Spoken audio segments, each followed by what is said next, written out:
안녕하세요. 신용 좋은 사람들의 신용상담사입니다.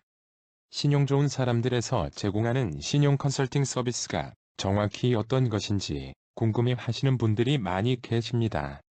그렇기 때문에 앞서 컨설팅을 이용하신 분들의 컨설팅 내용을 간단히 설명드리도록 하겠습니다. 본인과 비슷한 상황에서 어떻게 컨설팅이 진행되어 가는지 참고하시면 좋겠습니다.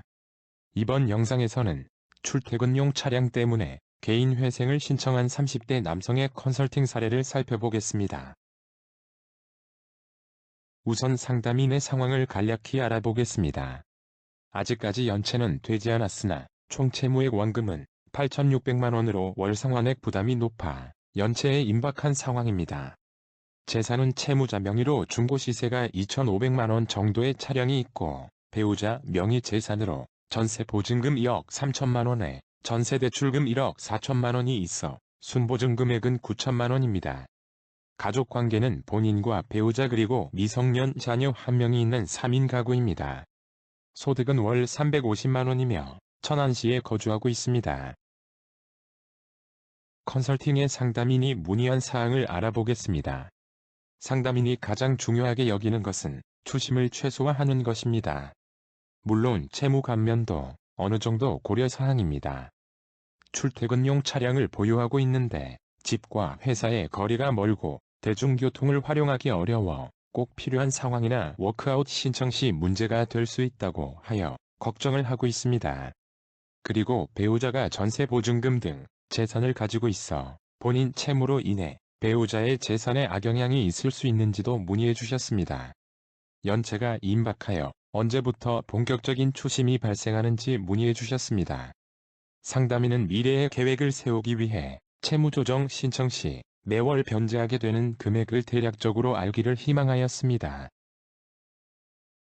상담인이 걱정하던 것처럼 차량 문제로 채무조정의 한 축인 워크아웃 선택지가 없어질 수 있기에 우선 차량 문제부터 확인하기로 하였습니다. 차량을 보유했다고 무조건 워크아웃 신청이 안 되는 것은 아닙니다. 차량은 보유하고 진행이 가능하나 시세가 1,000만 원이 넘는 차량의 경우 접수 과정에서 반려될 가능성이 높습니다. 차량 시세를 확인하는 방법은 홈택스 승용차 가액을 조회하는 것입니다. 차량명과 연식을 입력하여 승용차 가액을 간편히 조회해 볼 수 있습니다. 상담인의 차량을 조회해보니 알고 있던 시세보다 180만 원이 많은 2,680만 원으로 평가되어 워크아웃 신청이 어렵다고 판단이 되었습니다. 그렇다면 차량 시세가 1,000만 원 초과 시 무조건 반려가 되는 것일까요? 그것은 아닙니다. 필요성을 인정받을 경우 초과여도 유지할 수 있습니다. 다만 상담인처럼 출퇴근용 사용 목적으로는 인정받기 어렵습니다. 인정 사례를 살펴보면 첫 번째, 현장직으로 차량 운행이 직접적으로 업무에 영향이 있는 경우에는 인정받았습니다. 두 번째, 보행이 불편한 가족이 있어 병원에 이동하는 등 차량이 필요한 경우 인정받았습니다. 그렇기에 채무 감면 및 추심 등의 요소로 선택할 수는 없었고 오로지 차량을 유지한 채로 개인 회생을 신청할 것인지 아니면 차량을 처분하고 워크아웃을 신청할 것인지를 고려해보고 제도를 선택하기로 하였습니다. 상담인은 차량이 없으면 출퇴근이 거의 불가능하다고 하였고 이러한 의견을 수렴하여 개인 회생을 선택하였습니다. 개인 회생이 가능한지 조건을 확인해 보았습니다. 개인 회생은 청산 가치가 무담보 채무액보다 적어야 가능합니다. 또한 재산의 청산 가치보다 개인 회생의 총 변제액이 많아야 합니다. 즉, 청산 가치가 낮을수록 채무 감면이 많이 될 수 있습니다. 본인의 재산액은 100% 청산 가치에 반영이 되며 배우자 재산액은 50%만 청산 가치에 반영됩니다. 청산 가치를 계산해 보겠습니다. 앞에서 확인한 본인 재산액은 자동차 시세 2,680만 원이며 배우자 재산액은 순보증금의 9천만 원입니다.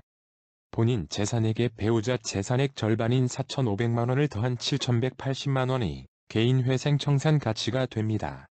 무담보 채무액 8,600만 원보다 청산 가치가 낮기에 상담인은 개인 회생 신청이 가능합니다. 개인 회생 예상 진단을 상담인에게 보여드렸습니다. 개인 회생의 채무 조정 내용을 살펴보면 변제 기간은 기본적으로 36개월입니다. 단, 채무자의 재산과 채무 원인에 따라 최대 60개월까지 연장될 수 있습니다.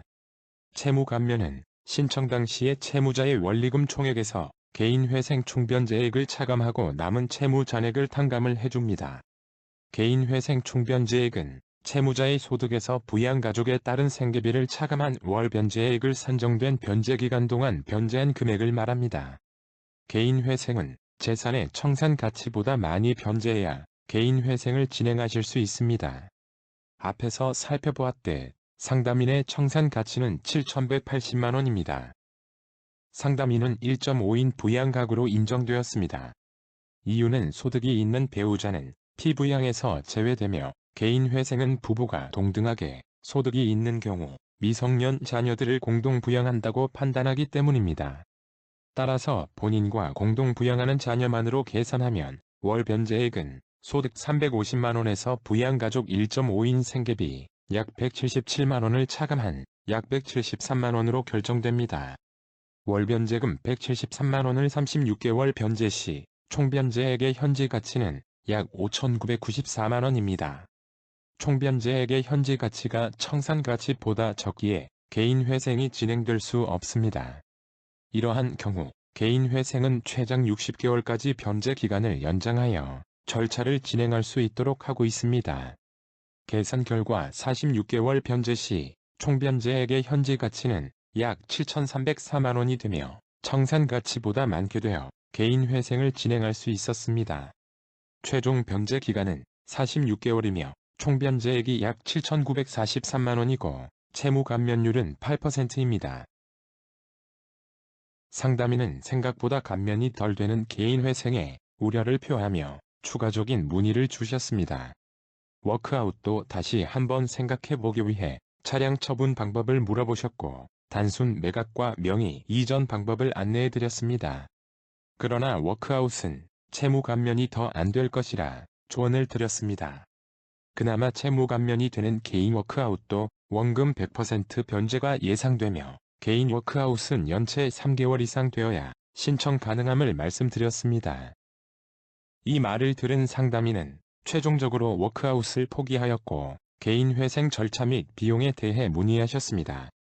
개인 회생은 신청 서류만 빠르게 준비를 하면 연체 전 신청이 가능할 수 있기에 추심을 최소화할 수 있다고 알려드렸습니다. 다만 신청 후 금지 명령이 인용될 때까지 추심이 올 수도 있다는 점 유의하시라 안내하였습니다. 평균적인 개인 회생 비용을 말씀드렸는데 개인 회생 비용은 대리인 선임비와 송달료로 구분되어 있어 이 부분을 자세히 안내드렸습니다. 특히 송달료로 장난을 치는 곳이 많으므로 주의하시라 당부드렸습니다. 출퇴근용 차량 때문에 개인 회생을 신청한 30대 남성의 컨설팅 사례를 살펴보았습니다. 첫 상담에서 가장 중요점이 추심 및 채무 감면이라 말씀하셨지만 이러한 점을 고민할 것도 없이 상담인이 보유한 차량 때문에 개인 회생을 선택하게 되었습니다. 신용회복위원회에서는 차량을 필수품이 아닌 사치품에 가깝다고 판단을 하는 것인지 차량 시세가 1,000만원이 넘는 경우 접수를 반려하고 있습니다. 그러나 이 기준 금액은 고물가 상황이 지속되는 현재에는 맞지 않다고 생각됩니다. 일반적인 준중형 승용차도 신차 기준 3,000만원 가까이 되며 감가를 고려한다면 적어도 6년 이상 연식이 되어야 가액이 1,000만원 이하로 낮아집니다. 신보기에서 이러한 기준을 완화해주기를 희망해봅니다. 컨설팅이 필요하신 분들은 신청해 주시면 최대한 도움을 드리도록 하겠습니다. 무료 채무조정진단은 신용 좋은 사람들 홈페이지에서 회원가입 없이 무료로 이용하실 수 있으니 많은 이용 바랍니다.